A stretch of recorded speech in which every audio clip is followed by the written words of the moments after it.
On peut dire maintenant que l'Oped Festival a pris toute sa place dans le programme des manifestations estivales de la région, grâce notamment à la présence de stars incontestables du rire, de la chanson ou du théâtre.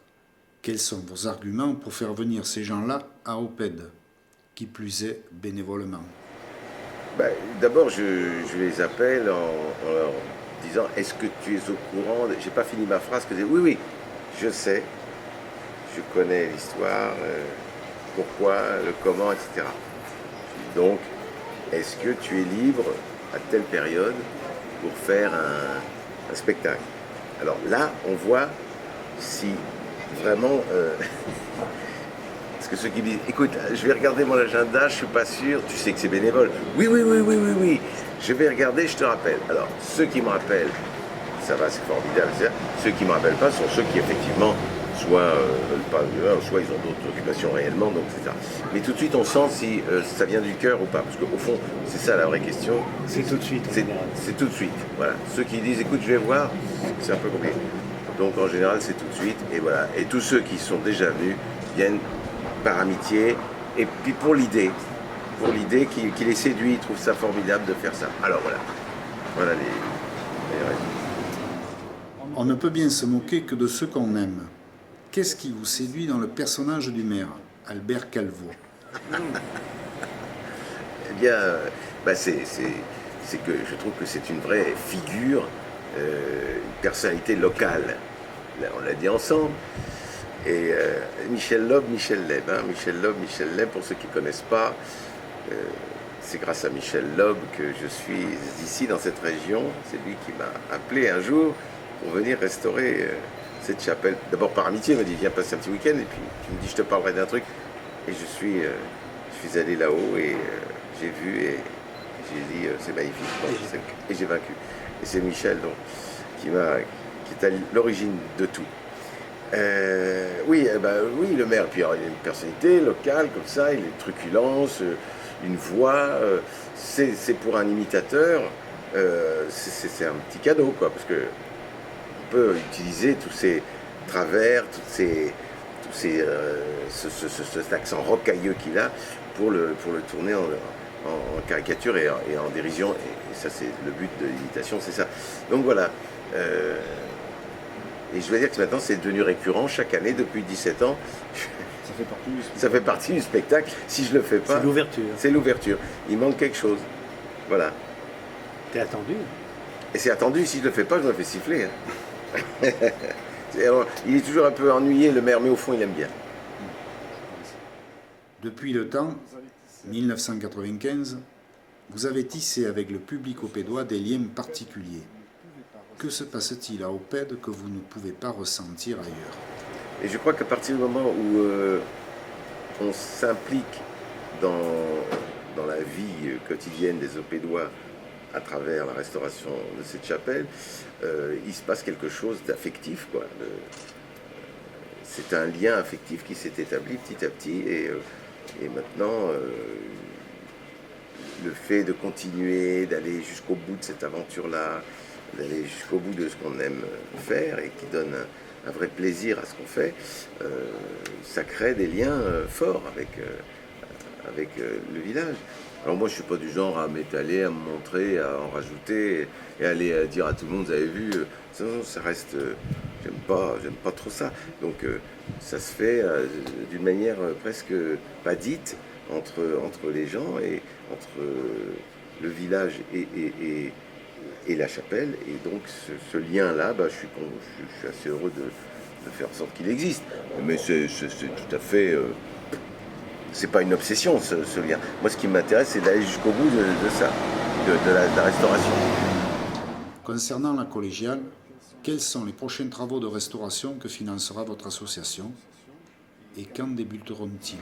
Alors, les travaux vont débuter, je pense, au printemps prochain, mars, avril. Et ça va consister en la restauration des chapelles intérieures.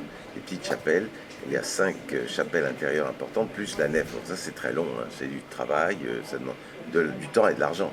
Donc on va faire ça, je pense, sur l'année qui vient. Et puis après, on va s'attaquer à des restaurations comme par exemple la chaire, qui est vraiment très abîmée.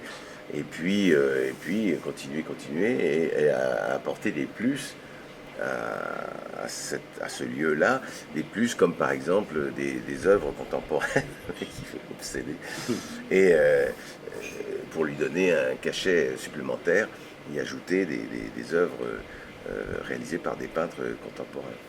Voilà. Donc il y a encore beaucoup de boulot. Hein. Et puis qui sait si même si elle est terminée complètement, cette chapelle, qui sait si on ne va pas continuer le festival pour le plaisir. Sûrement. On verra. Sûrement. Si Michel Loeb dit sûrement, c'est que bon, c'est lui qui décide, c'est pas moi. Oui, ça va continuer. On verra, en espérant que tout aille bien.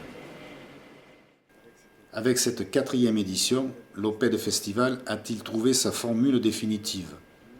Qu'est-ce qui pourrait changer en 2013? Il a trouvé sa formule définitive. Je crois que le mélange des genres, c'est quelque chose qui plaît. Humour, théâtre, chanson, essayer de faire un mélange comme ça. Il a pris sa vitesse de croisière. J'ai un peu le sentiment que les gens maintenant ont pris l'habitude de venir. Comme vous disiez au début, il commence à s'inscrire dans le cadre des festivals de la région. Il a même une réelle notoriété. Il va prendre probablement de l'ampleur, mais on restera toujours sur cette formule très très éclectique entre la musique, l'humour et la chanson, et puis le théâtre éventuellement. Beaucoup de personnes sont venues pour les 3 soirées aussi. Voilà. C'est nouveau ça. Voilà, il y a eu des passes pour 3 jours. Donc les gens viennent sur les 3 jours. Ça, c'est quand même intéressant. Ils ont envie de voir ça jusqu'au bout, toutes les propositions. Ça les intéresse. Alors j'avais prévu de poser quelques questions à Albert, mais bon, il n'est pas là. Posez-les donc. Réponds-les. Il va les répondre. Non, lui, il va répondre. Non, sûrement pas. C'était un peu les questions qui fâchent, quoi. Alors, la chapelle, la collégiale. Quoi, la chapelle collégiale? Ça s'appelle la collégiale. Moi, je dis la chapelle. Bon, c'est pas des questions qui fâchent.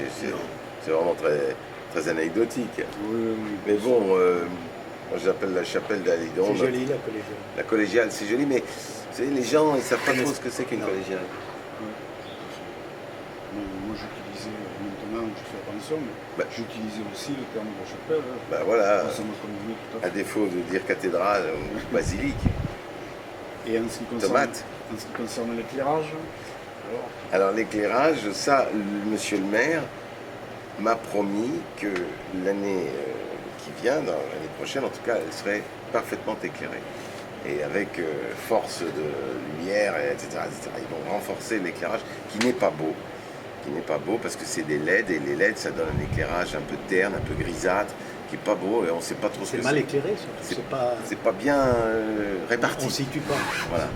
C'est pas ce que c'est. Donc, il faut vraiment installer des lumières vraiment très, très, très efficaces, puis quitte à en rajouter. Les économies qu'on fait en utilisant des LED doivent servir à l'éclairer mieux.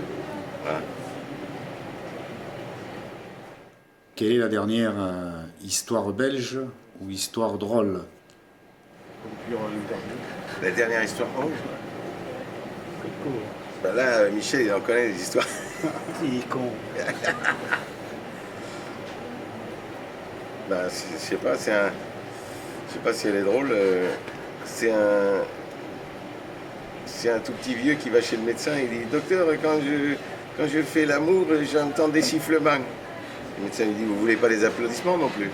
Non. Bon. Non, elle est mignonne. Elle est courte. Voilà. Et on la comprend. Ah oui, ben, si tu la comprends, ça va. Bon, vous voulez pas poser des questions Non. à Michel Loeb un peu, mais Non, il est là non, pourquoi, non. lui? J'ai rien pour être à côté de toi. Mais non, mais il a des trucs à dire. Une seule. Avec plaisir. Il fait partie des Tout peintres. ce qu'il y a de plus banal. Ah, banal. En tant que partenaire de cette manifestation, de quelle façon soutenez-vous l'action de Michel Loeb? Par amitié, tout simplement, c'est tout. Il n'y a pas d'autre raison. Je trouve formidable. Et puis il a répondu. Et puis il est toujours là. Il n'y a plus rien à dire. Il n'y a plus rien à dire. Non, mais c'est complet. C'est tout. Ah, c'est complet tous les soirs. C'est complet tous les soirs. On refuse. On refuse du monde. C'est vrai. En plus, c'est vrai. On en refuse. Là, ces 3 jours, on a refusé du monde. On a refusé du monde. Non, mais c'est Réussite. C'est ça, c'est de l'amitié, et voilà. Puis on est bien, on est dans un pays magnifique, on est dans une région sublime. Moi, si je pouvais y vivre toute l'année, tout le temps, je le ferais. Je peux pas, mais je le ferais. Si je pouvais, je le ferais, parce que je suis bien qu'ici. Je suis heureux qu'ici. Plus de questions. C'est bon.